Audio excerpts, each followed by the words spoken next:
Olá pessoal, vamos voltar aqui para nossa aula, para o nosso terceiro bloco. A gente vai agora falar sobre os aspectos gerais das representações por medidas cautelares. É importante, meus amigos e minhas amigas, né, que vocês estejam com ou PDF na mão aí ou com os slides para que vocês acompanhem, tá? Aí para quem não está acompanhando, acessem aqui o link que vocês vão ser direcionados a um grupo de WhatsApp e lá nesse grupo de WhatsApp eu disponibilizo todo o material das aulas, tá bom? Então é necessário que você tenha, porque agora a nossa aula realmente ela vai ficar mais prática, ela vai precisar que tenha essa interação, que vocês olhem para os materiais, para que vocês tenham ideia do que a gente está falando, tá bom? Então vamos lá, pessoal. Dentro desses aspectos gerais, eu quero trazer para vocês, quero falar com vocês primeiro sobre a estrutura, né? Como é que é a estrutura? Como é que eu reconheço uma representação feita por um delegado de polícia? Como é que eu reconheço? É um simples ofício? É só um pedaço de papel? Como é que é? Como eu estou dizendo, esses assuntos, eles não são trabalhados na graduação, eles são pouco trabalhados nos cursinhos preparatórios. Então, você vai ter a oportunidade aqui realmente de conhecer, de saber o que é uma representação, tá bom? Então, vamos lá, pessoal. Se você está estudando para ser delegado, eu presumo que você é bacharel em Direito, né? Até porque para você querer ser delegado de polícia é uma condição. Você tem que ser formado em Direito, né? Você tem que ser bacharel em Direito. Não necessariamente você tem que ser advogado, mas você tem que ser bacharel em Direito. Então, se você é bacharel em Direito, então com certeza na graduação, pelo menos na graduação ou no seu estágio, você já teve acesso a uma petição inicial. Então, o que acontece? A representação confeccionada, elaborada pelo delegado de polícia, ela em muito se assemelha na parte estética a uma petição inicial. Você vai ter ali o endereçamento, você vai ter ali a qualificação das partes, né?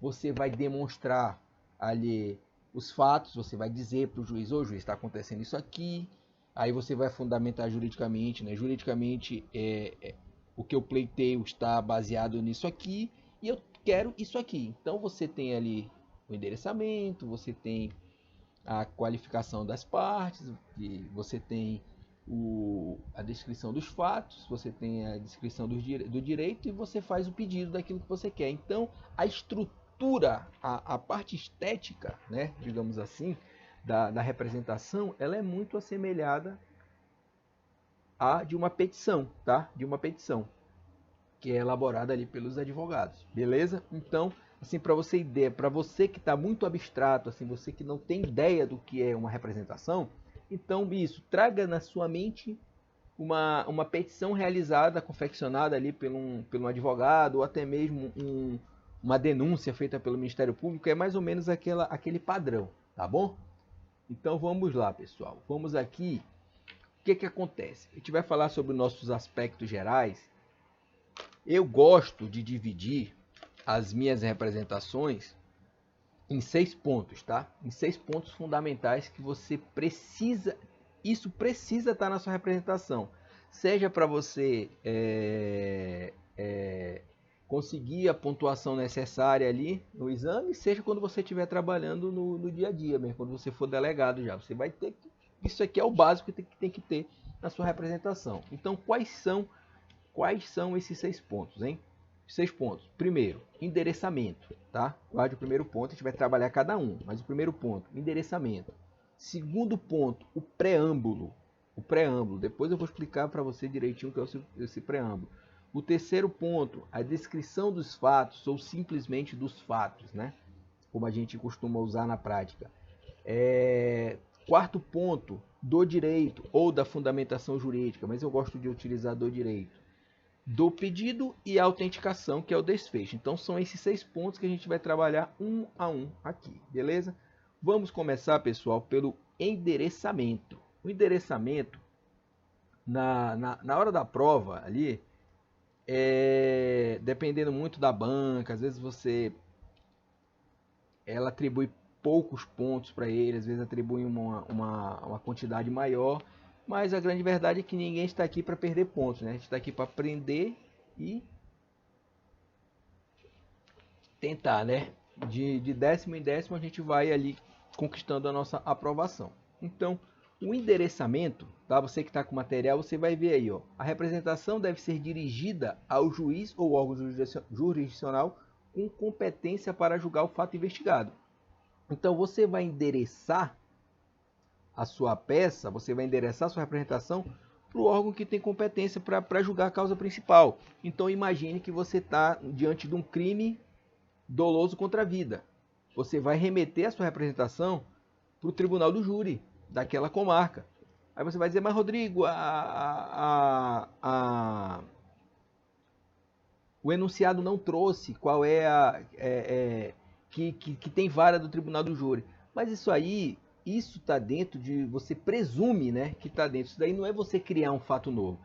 Você tem que saber que se você direcionar a sua peça para o tribunal do júri, você não vai estar cometendo erro nenhum, desde que seja o tribunal do júri daquela comarca, né, onde aconteceu o fato. Então você tem que ficar muito ligado, né, no que o enunciado está trazendo. Isso é o que eu trago aqui no ponto 2. Eu vejo que tem algumas pessoas que dizem que no endereçamento você tem que ficar muito ligado com as regras de competência. Eu discordo um pouco. Não que você não tenha que ligar para as regras de competência, mas aí a gente vai para esse nosso ponto 2, porque mais do que você ter o conhecimento das regras de competência, que ressalto, você tem que saber as regras de competência, até porque você vai ter uma prova objetiva, você vai ter uma prova discursiva, então você tem que saber as regras de competência. Mas mais do que, pelo menos na prova prática, mais do que saber as regras de competência, você tem que ficar muito ligado com o enunciado. Porque se o enunciado diz que aquele crime que você está investigando já teve uma medida cautelar, por exemplo, deferida pela primeira vara criminal do município X, então você vai direcionar a sua peça para o juízo criminal da primeira vara ali daquele município, daquela cidade, daquela comarca, beleza? Ah, ela diz que foi do tribunal do júri do município tal. Então você vai direcionar. Então fique muito ligado. Verificar se o enunciado traz o juízo competente ou a comarca a qual a representação será dirigida. Então fique muito ligado naquilo que o enunciado da questão, naquilo que o enunciado da sua prova vai trazer. Como eu digo, mais do que as regras de competência, você tem que ficar ligado nessas informações, beleza? Terceiro ponto, caso você esteja, isso aqui é muito importante, ó, caso você esteja diante de um crime com resultado morte, verifique se o juízo competente é o tribunal do júri. Pessoal, isso aqui eu trouxe para vocês porque tem que ficar muito cuidado até mesmo na tipificação do crime. Por quê? Nem todo crime com resultado morte ele é um crime doloso contra a vida. Nem todo crime com resultado morte ele vai parar no tribunal do júri. Fique muito ligado com isso. Eu vou te trazer um exemplo bem claro. Por exemplo, um homicídio praticado mediante tortura é um crime doloso contra a vida, né? Um homicídio praticado mediante tortura é um crime doloso contra a vida. Uma pessoa morreu, né? E é um crime doloso contra a vida. E o tribunal competente para julgar esse processo será o tribunal do júri.